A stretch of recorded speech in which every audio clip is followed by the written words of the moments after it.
Welcome, kings and queens, to another episode of Unapologetic, your number one podcast. This is the show where kings and queens tell their legacies and on. So get ready for the gems to drop and pull up to the table because we're ready. Is this off the clock type of meeting?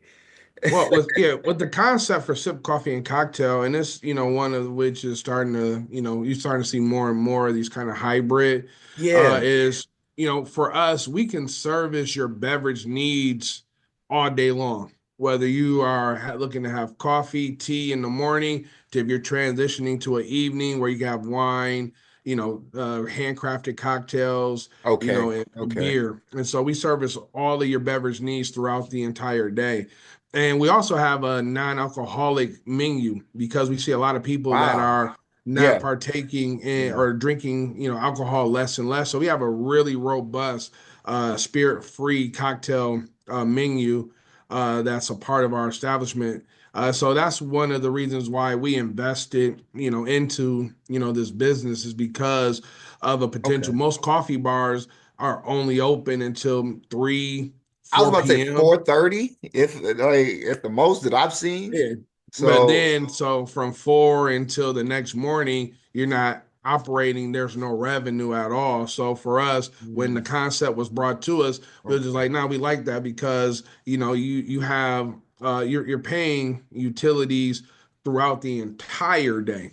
There is no you only pay for 5 hours or hours of operation. So for us to be able to maximize revenue, this was a concept that allow us to be open as early as 7 a.m. and close as late as 11 p.m. or midnight on certain nights. And so we're open the majority of the day. And so it's a great business. It's a great concept. We've really been enjoying the business. The community really loves it because we also knew that area that we opened our business needed a coffee shop, and it also needed a cocktail bar. So that was kind of what was missing in the area. And so we brought that, in one concept to the area. And so a lot of times people have to look for the right opportunity and the right location. So people spend too much time focused on the idea. The ideas don't mean shit. It really comes down to implementation and execution.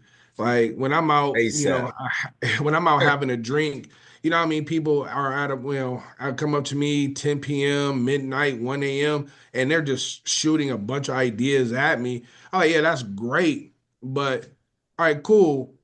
Are you the person to even actualize these ideas? Because sometimes we're not even in position to actualize our ideas. And that's why some people don't even share their ideas, which I always tell people, no, you got to let that live. A fire can't grow in a closed container. The fire needs air, it needs oxygen in order to be able to grow into a massive fire. Right. So you sharing your idea, you don't know who in the right time, almost like Red off of 5 Heartbeats, my office hours, but at the right time, you sharing an idea with me, I might be able to, you should go talk to Mel over here. You should go talk to Sarah or, whoever over there. That's a connection. But if you just hold that in, you're never going to get that because people have this unrealistic fear of people stealing your idea. That's what it is. And blowing up. I tell people, and I tell people all the time, don't you know that for me, at least, I'm too busy to look at something that you have and be just like, you know what? I'm going to stop all of my 7 businesses to take your idea that you don't have relationships, you don't have a physical location, you don't have a lot of the things to make it a successful business. I'm going to stop what I'm doing, take that, and then invest all of this time, energy, and effort in just an idea I heard. It's not a plan that you gave me. It's not relationships that you connected me with. It's just say, hey, what if ice cream stayed cold even when it's been left out 8 hours? I'm not a scientist. What can I do with that? So people got to get over this unrealistic fear of sharing your ideas because you're limiting the number of people and you may run across the right person that can help you. So you just got to get over that. I don't care the one horror story of somebody taking that idea because I tell people all the time, that person who steals your idea can only take it to the length and the furthest you told them your idea. If you only gave them what year 1 through 4 looks like, when they get to year 5, they don't know what to do because it wasn't their vision. It wasn't their idea. Exactly. They can't Yeah. take it any further than what you gave them. So they're going to fail. So you can still launch that same idea because when you both get to year 4, you're going to keep going. Whereas that person has to stop and try and figure it out because it's your idea. You're the only one that God gave it to that you can see the beginning and the end of. The other person, you just shared part of the journey. So people got to get over their fear of sharing their ideas. People got to get over their fear of also looking for partnerships. Not everyone has to have their name. So a lot of the businesses that I'm associated with, a lot of people don't give me recognition or top billing in those businesses, and I'm 100% fine with that because I don't want to necessarily be the one that you always look into, like, oh, Oh this is his, man. that. Like, me, I like to be in stealth mode sometimes. I just like to do Right. things and have things, without having to be on the forefront just because of it's a different level of responsibility being the front person, Oh yeah, because in you some remember the businesses front person takes the first hit. takes the first hit, but also they're also the one that's requested and demanded the most on Oh from yeah. that standpoint. And so, Oh like, yeah. sometimes I just want to be in my office doing the work and not having to field some of those first person calls or first person I agree. emails. Like, let me be in the kitchen. Let me just cook. Like Yeah. I'm Heck not the yeah, one. bro. Yeah, let me just cook. From that standpoint. So like people got to really get over that. It's too many of us trying to run businesses by ourselves. When no, if you see 5 people that have, and I'm gonna go back to our very first conversation we did in the vault. If you got 5 people that are selling cookies, like, why would y'all individually just continue that instead of figuring out how y'all can bring all of these together And make and a be able to bigger make a bigger company? Like, why are man. you gonna sell 10 and this person sells 20 and this person sell? Come together and figure out how y'all can sell 5,000 cookies. By Exactly. leveraging the cash that you're already putting in, the different relationships that you already have. Leverage all of that and come together, but use real paperwork. Get a lawyer, create operating agreements, create MOUs, spell everything out because then everybody has to operate based off of that paperwork. It's too many of us, especially from our community, that keep trying to go at it alone, and Yeah. we are always going to be small. We have to scale our businesses. It's not enough to just start a business just for the cred and the cool points of starting a business. Be in business to be in business. The shit's serious, so be serious about You made a great point. Um, don't keep that within because that and I've witnessed to it for myself. I've done it too. I think it kind of stricts your blessings when you're it. trying to keep it to yourself when really you can't do it all by yourself, man. I would have went crazy, y'all. And I know y'all getting tired of me saying it every other episode, but I say it because it's the truth. I would have went crazy trying to start a media business by myself. It'd be nowhere in hell. Lasted going on 5 years doing this by myself. So that right there, I feel like, bro, you put it in a straightforward manner where the world now in the day is, I'm just being 100. Y'all sensitive is then I don't know what. You can't say this. I can't be straightforward to you because of your feelings or whatever you may proceed me as to be. And really, I don't care. I'm with my brother on this. I don't give a F. You know what I mean? It is what it is because we have to grow with each other. So I Oh yeah, wholeheartedly. people don't like accountability. They don't like feedback for real. Everybody likes to be strong and wrong, from that standpoint.